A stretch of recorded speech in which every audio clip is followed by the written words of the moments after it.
Ciao a tutti, benvenuti e bentornati al nostro podcast Vocefone Che.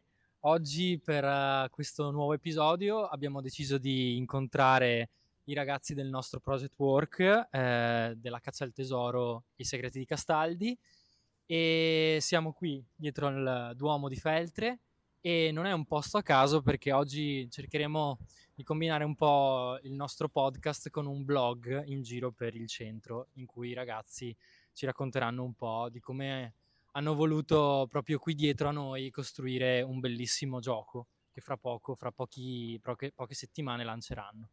Passo la parola ad Alessia, ragazzi, se volete presentarvi un attimo, a voi la parola. Grazie mille per l'invito, io sono Alessia, ho 21 anni e attualmente sto frequentando l'Università Ca' Foscari a Venezia e faccio beni culturali. Io sono Anna, ho 20 anni e adesso studio a Trento filosofia.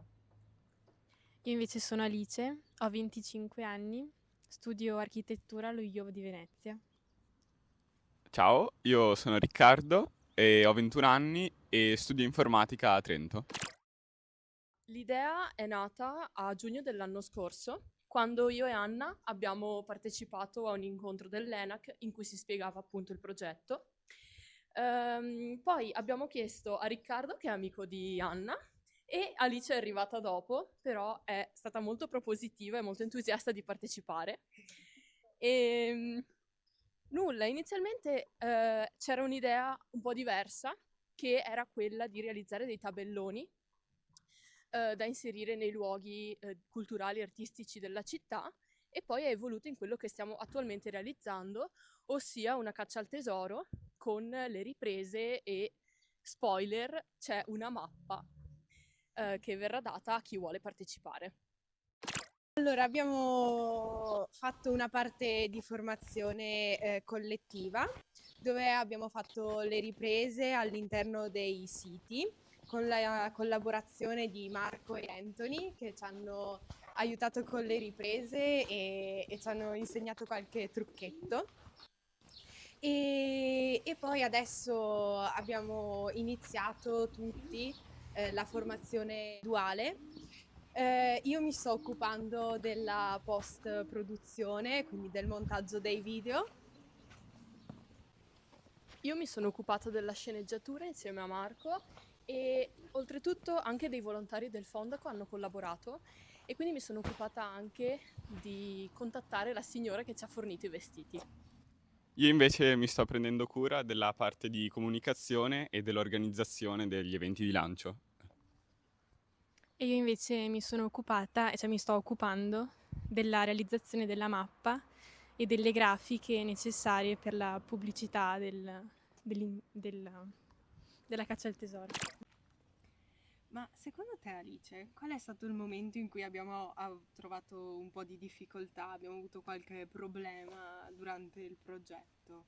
Ma allora, grosse difficoltà non ne abbiamo avute secondo me, perché comunque siamo sempre stati abbastanza coesi e anche le idee che ci venivano in mente erano tutte idee che riuscivano ad incastrarsi bene tra di loro.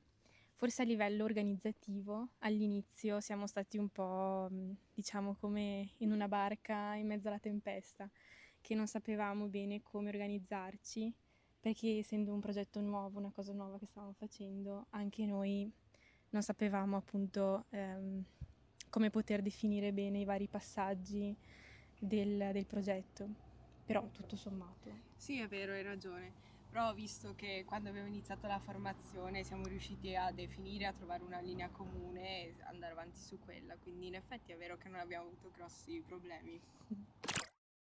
Allora Riccardo, secondo te qual è stata la parte più divertente, quello che ti è piaciuto di più?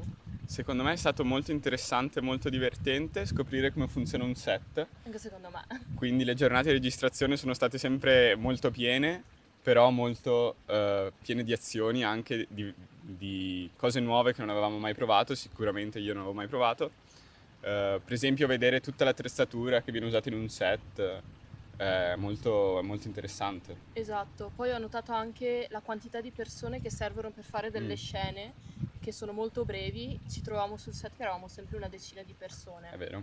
E poi secondo me è stato divertente anche vestirsi, mettersi i vestiti di una volta e interpretare un personaggio che non sei tu. Sì, è vero, è stato molto divertente anche quel pezzo. Potete aggiungere qualcosa?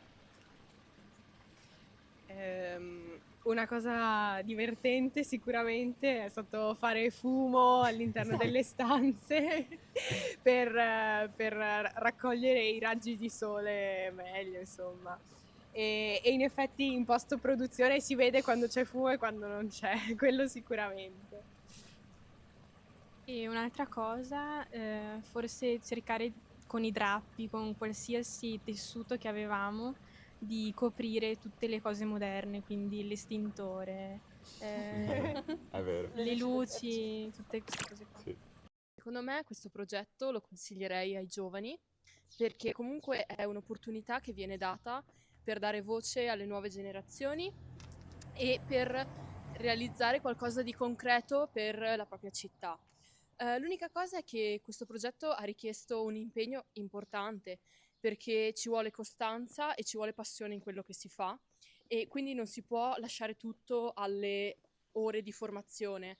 È un impegno costante per un certo periodo. Però è anche da contare che si ha l'occasione di imparare cose nuove e mettere in gioco magari abilità che non si crederebbe mai di acquisire. Per esempio, io non avrei mai pensato nella mia vita di montare un video per una clip e quindi è un'ottima occasione per mettersi in gioco. Altra cosa che si ha la possibilità di conoscere in modo più approfondito anche il nostro territorio, che magari molto spesso è un po' bistrattato, e allo stesso tempo creare qualcosa di bello in modo tale che anche gli altri, le persone che vengono da fuori, possono conoscere una città come Feltre. E vorremmo inoltre ringraziare tutte le persone che ci hanno aiutato, hanno collaborato e ci hanno aiutato a produrre questo progetto e in particolare vogliamo ringraziare il Comune di Feltre e il Fondaco per Feltre che ci hanno supportato in questo cammino. A metà maggio ci sarà il primo evento di lancio, una giornata in cui i visitatori potranno venire e provare la nostra caccia al tesoro prendendo la mappa che abbiamo disegnato noi. Ma l'idea è che questo progetto rimarrà a Feltre, rimarrà usufruibile per tutti. Infatti lasceremo delle cartine in vari luoghi della città di Feltre in modo che i visitatori quando vogliono potranno venire e provare la caccia al tesoro. Una cosa molto importante è che ora stiamo iniziando anche con la sponsorizzazione attraverso i social e è Anna che si sta occupando in post-produzione di montare tutto il backstage. E è molto divertente perché si vede quanto impegno e quanto ci siamo divertiti a realizzare questo progetto. Quindi se siete incuriositi da questa caccia al tesoro e volete provarla, vi consigliamo di seguire la pagina Instagram del Fondaco e dell'ENAC, così riuscirete anche magari a venire a provare questa caccia al tesoro e a vedere qualche video in anteprima, ecco. E quindi vi aspettiamo numerosi.